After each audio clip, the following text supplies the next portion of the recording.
And now, it's time for another Dice Tower review with Tom Vasel. Hey folks, today we're going to be taking a look at the Lost Dutchman game from Crash Games. As for your information thing, I did do a paid preview of this game. Doesn't affect my final opinion, but you should know that. The Lost Dutchman is a family-style game in which you're going out and basically looking for treasure. Going out as a prospector, digging for treasure, and trying to avoid the trials and tribulations that come with that. Let's take a look at the game, and we'll be back.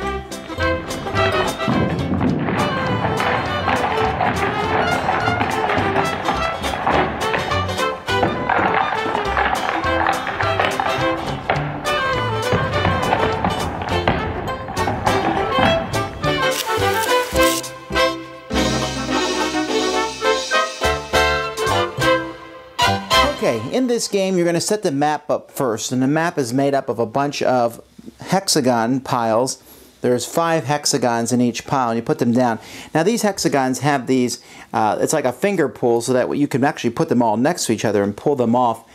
That's a pretty cool idea. The problem is that over the course of the game, when you're setting up, it's really annoying because you pick the tiles up, you know, from the box, however you have them stored, and you have to then rotate them all so that they're facing the same way. It takes, this setup here takes a pretty long time. Like, I don't know, it just took me a long time to set all these tiles up. But anyhow, you set them up like this, and you have your prospectors. Each player is a prospector of their color. There's also another board you can see up here. This is kind of like a main map of where you're going to find the Lost Dutchman's gold mine. And then each player is going to start with a character. Like, for example, here's Boulder Brett, or Crazy Uncle Greg, or Elusive Ed. Some people will start the game with a piece of equipment, so Elusive Ed starts the game with a pickaxe here. And Ernest Evelyn and Clever David. Now let's say I'm playing Clever David. I have 3 different stats that I start with. I have Vigor, which starts at 1. I have Foresight, which starts at 1. And Ingenuity starts at 2. And my health starts at 4. And so I'm going to keep track of all these things over the course of the game. Now what players are going to be doing over the course of the game is they're going to be moving around on this map. They'll be doing so by rolling a movement die on their turn. Whatever number they roll, that's how far they move. If they roll the pickaxe, they have the ability to do a special action, and I'll talk about that action later on. When you move, you can move pretty much anywhere to adjacent tiles. And whenever you stop, you're going to flip the top tile over. If you land where there's another prospector, you will draw an event tile from a pile of event tiles and do whatever that event tile says. Every player rolls their action die, this one says. Any player that rolls a 4 to 6 may sacrifice 1 health to gain 1 in any other attribute. Each player has a die that matches their color, and so they would do that. And there's all different sorts of event tiles. But when you move to one of these tiles, you'll turn it over. Now, there's many different tiles in the game, but here's one of the ones that's very common, and that's gold. When you find these gold treasures, you first will take that tile, then flip the next tile over. You don't get to keep the next tile, but you can just see what it is. And you'll put this treasure next to your board, and that's treasure that will give you points at the end of the game if you can hang on to that gold. If you turn over one of these tiles here, the water level will drop, and we decrease the water level by 1. Now what this is here is on the side of the board, we have 6, 5, 4, 3, 2, 1 for water levels. Every time the water level drops, we decrease the water. This is a game timing end mechanic, so when the last water level drops, the game is over. And then over here, let's look at some other tiles that might show up. Perhaps you will find more tools like this pickaxe that you can use.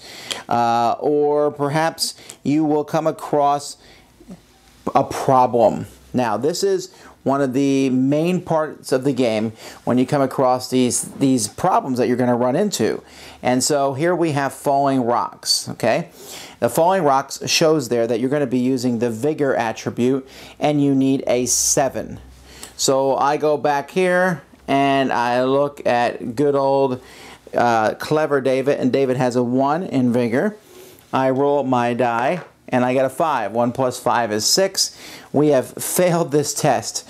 Well, that's a bad thing. We will then go back and look at the test, and we'll see on the bottom there, you can see there's a reward for victory and a problem with failure. In failure here, which is this spot here, I will lose 2 vigor. So my vigor goes down to 0. I can't go below 0 yet. If I had won the test, got an 8 or higher, my vigor skill would have gone up by 2, and this would have been, I would have kept the tile, which would have been worth 4 treasure at the end of the game. If I had equaled the rule, 7, then nothing would have happened. I would have gained neither an advantage or a disadvantage. Now you have to be careful because your skills can go down to 0, and then if you take another hit in that skill, then you're exhausted and have to go back to base camp and will lose 1 of your gold. If your health ever goes below 1, the same thing will happen. So you have to keep an eye on your stats. And there's all sorts of these different encounter tiles that you're going to come across. This one here happened to be falling rocks, but maybe I would also come across, let's see, this one here is flash flood, or this one here is the crazy spring fever. Can I fight off the spring fever? And each one uses different stats and has different numbers. You might also run across people. When you run into these folks, you get basically a special ability and keep this person in front of you as the game progresses. Or other creatures. This one I only need a 4 ingenuity to get around a rattlesnake. And if you'll notice, and it might be a little hard to tell because how small the numbers are, but if I beat the rattlesnake, I go up a hit point, but also this rattlesnake is worth 3 treasure at the end of the game, but if I have multiple rattlesnakes, then they will go up more. So if I get multiple of the same creature, so another diamondback, if I got both of those diamondbacks, I would have more points at the end of the game. So that's what players are doing. They're basically going around and looking for treasure. If something isn't defeated, it will stay there and someone else can go to that tile and try to defeat it. Now there's also over here another map. Whenever you're on this map here, you can move to one of these spots and try to pass from one of these dots to another dot. You do so by beating a challenge that matches one of the 2 numbers. So here, to go from this dot to this dot, I would need to defeat a challenge on the board that was 4 or 5. Then once I go there, defeat another challenge at 6 or 7, etc. The whole goal of this is to get to the Lost Dutchman's mine here, because defeating the Lost Dutchman will give you a lot of gold, and so that's really worth your treasure. However, if you notice, the Lost Dutchman himself is there. And the Lost Dutchman, there's a tile in the game for him where he's going to need 15 you're going to need to beat him on with your attribute skills that you'll fight. Now, remember I mentioned his pickaxe. This can be used for 2 different reasons when you roll it. One, you can use it to bury treasure that you find. As the game progresses, you're going to find different treasures that you're going to want to keep. And these treasures are valuable, but the problem with these treasures are, they can be stolen from you. There are tiles that allow you, like this bandit tile here. This bandit tile allows you to steal a treasure tile from someone else, or at least fight them for it and get it. However, that pickaxe lets me take this treasure tile and place it face down. Now it's safe from that. You can also use the pickaxe to move the ghost here. And you can put him on top of someone else's treasure tile. At the end of the game, if that ghost is on top of a treasure tile, that treasure tile is worth 0. You can also move the ghost back here to his spot here, because if someone gets to the Lost Dutchman's gold mine and defeats the Lost Dutchman, and the Lost Dutchman's not there, they get the treasure for free. By the way, this also ends the game. So that's pretty much it. There's a few other things, like you can find Mystic Quartz. This is a tile that's completely, there we go, that's required to defeat evil spirits, because occasionally you'll run across these evil spirits. They're not hard to beat, but if you don't have a Mystic Quartz, you can't fight them at all.